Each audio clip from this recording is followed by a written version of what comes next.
So this is lesson 16. We're going to be simplifying and evaluating expressions containing variables. Okay? Very similar to what we did yesterday. Or as my baby boy would say, lasterday. He says lasterday instead of yesterday. The lasterday is anything past about 5 minutes ago for him. Like what we did this morning, that's lasterday. He gets the concept of time a little bit mixed up. And Karis's name. He calls her Paris. I thought you were talking about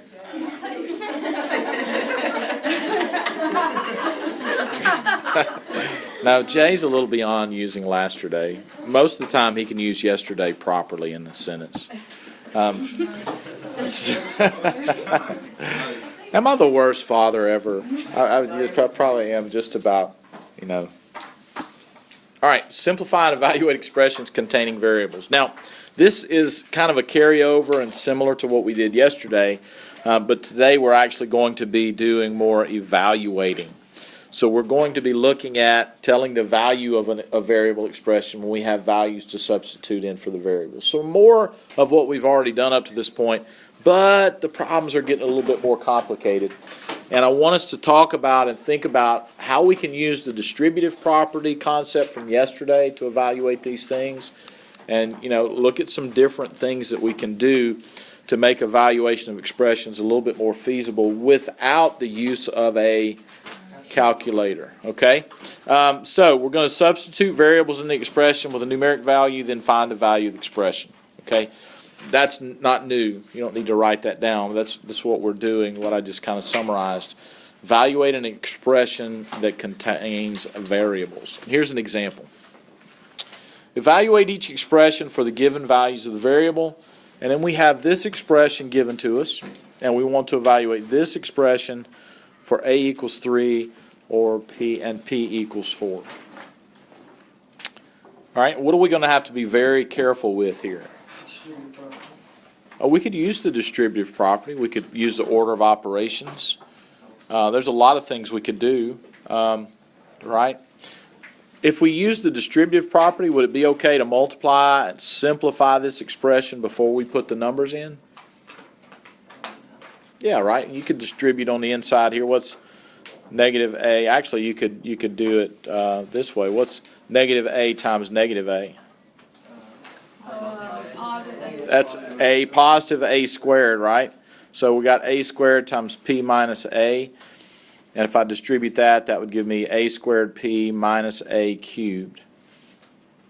So you could make the substitutions into that part of the expression, right? Have we done anything illegal at this point? No. So if we're careful with our operations, we can make the substitutions anywhere. But I think in this particular problem, because of the values that we're given, it's going to be a little bit easier perhaps to just make the substitutions. Negative 3 times negative 3 times 4 minus 3, and then evaluate. And let's just use the order of operations. All right, so we'd start at the innermost parentheses. 4 minus 3 is 1. It's Juan, yes. Negative 3 times 1 is negative 3. Negative 3 times negative 3 is 9. All right, so that has a value of 9. Okay? Not too difficult at all, really. Let's have a look at another. Evaluate each expression for the given values of the variable. Now, I want you to notice here, and I see a lot of you aren't writing. You probably should be writing these things down. I know this looks familiar, and familiarity breeds laziness. Don't be lazy. Let's be meticulous about this. We're distributing a negative 2. So we've got to be careful with our negative signs. When we make these substitutions, this negative 2 goes in there for negative a, for minus a. It's going to become what? Positive 2, right? So that's an important distinction. Let's make our substitutions. Negative x will be negative 7. Plus negative 2 is minus 2, minus 7 minus negative 2 becomes plus 2.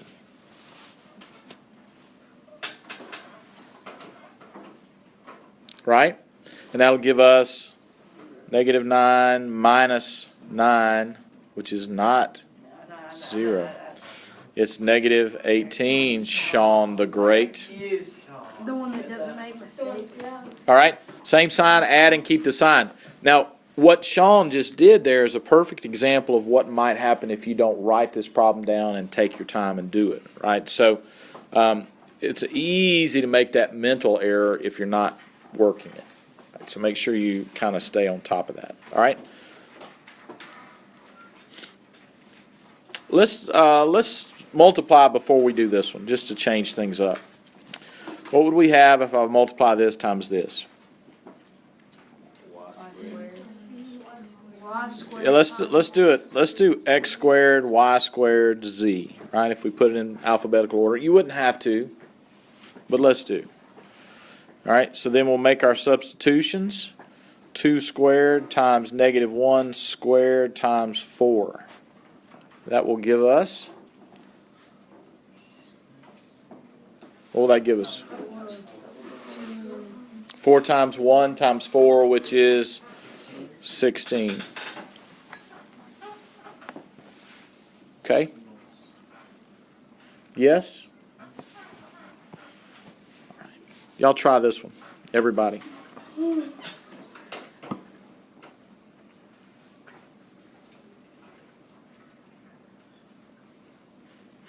Can anybody do this just by observation?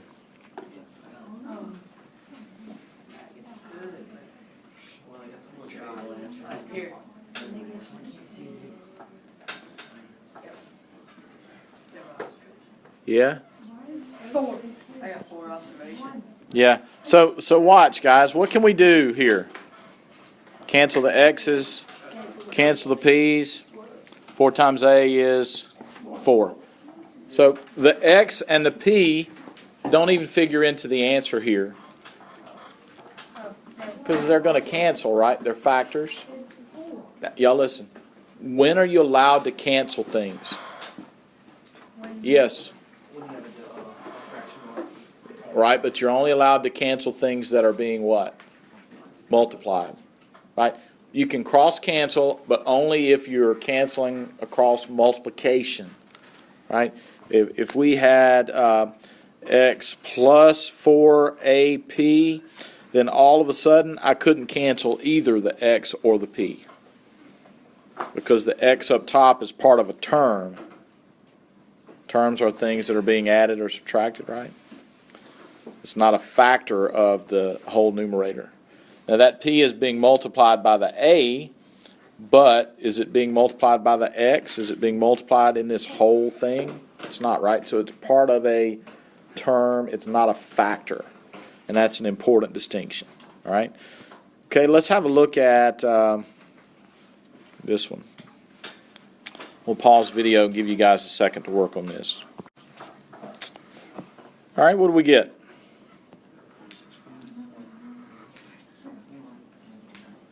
I need some numbers. Tell me. I got 0.65. 0.65. I have a 0.65. Well, anybody else have an answer? 0.625. Anybody get anything differently than this? All right, let's make our substitution here. Did you use fractions? I guess you used decimals. 0.5 times negative 1.75 minus 3. All right. What are we going to do with these two things? We're going to add and keep the sign, right? So that's negative 4.75.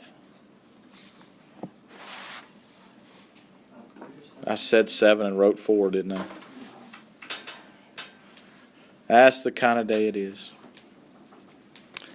Now half of that, negative times negative, is going to be positive 2.375. Okay, where did we mess up? Jay, where'd you mess up? Well, when I subtract 4.75 minus 3. Instead of doing 4.75, I just did 4.7. Okay. Vise? You didn't add y on the end. Oh my goodness, I didn't even see the Y. I didn't even see the Y. Yeah, okay, all right. That's a great, that's a great. Jeffrey, why didn't you say something?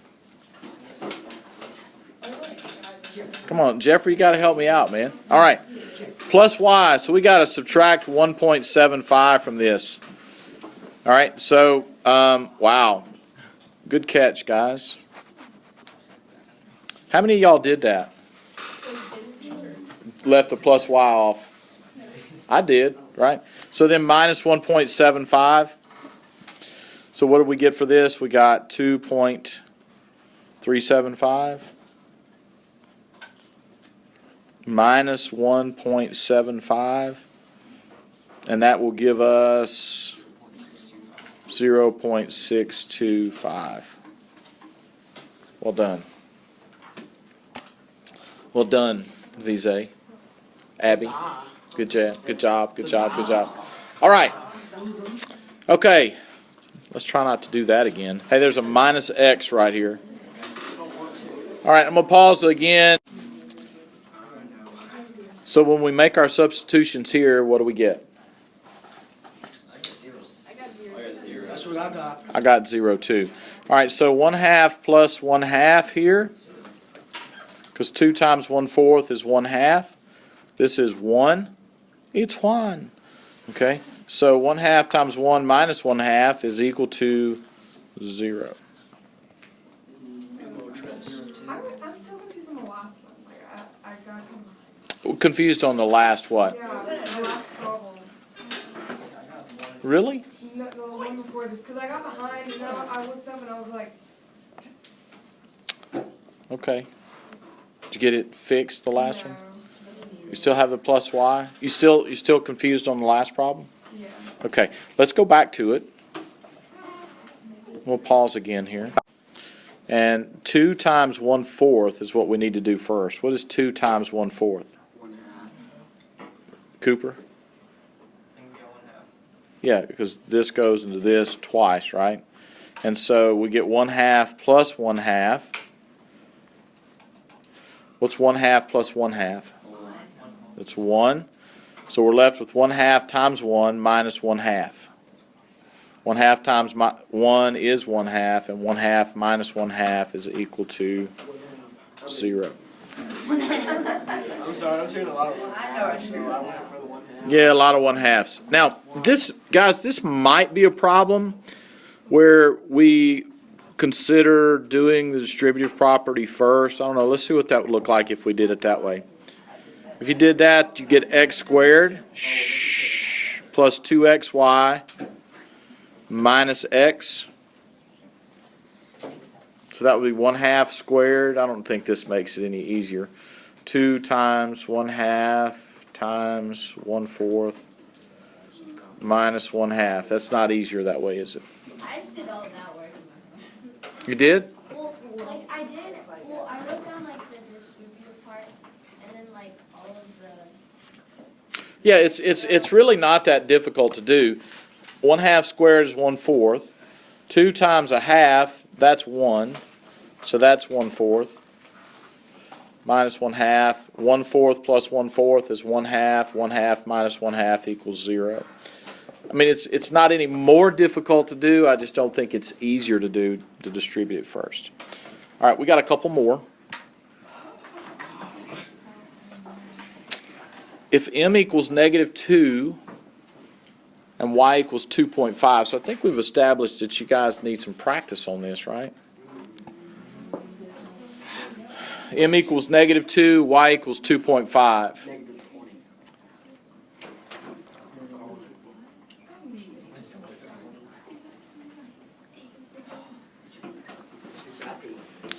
If you make your substitutions, you get 2.5 times -2 cubed, right? So that's 2.5 times -8. Now, let's do our little distributive property from yesterday. That's 2 plus 0.5 times negative 8. All right. What's 2 times negative 8? Negative 16, right? And what's 1/2 times negative 8? Negative 4, and that gives us negative 20. So that's one of the ways that you could think about this problem in light of the other thing. All right? We're going to skip that one. Skip that one. Here's what I want you to do, and we're going to spend a little bit of time at the beginning of class tomorrow. Y'all listen. This is not for homework. A through H, this will be our bell work for tomorrow. So you guys don't have to worry about doing homework tonight, and we'll work on that tomorrow when we get to class. It's about time for bell, isn't it?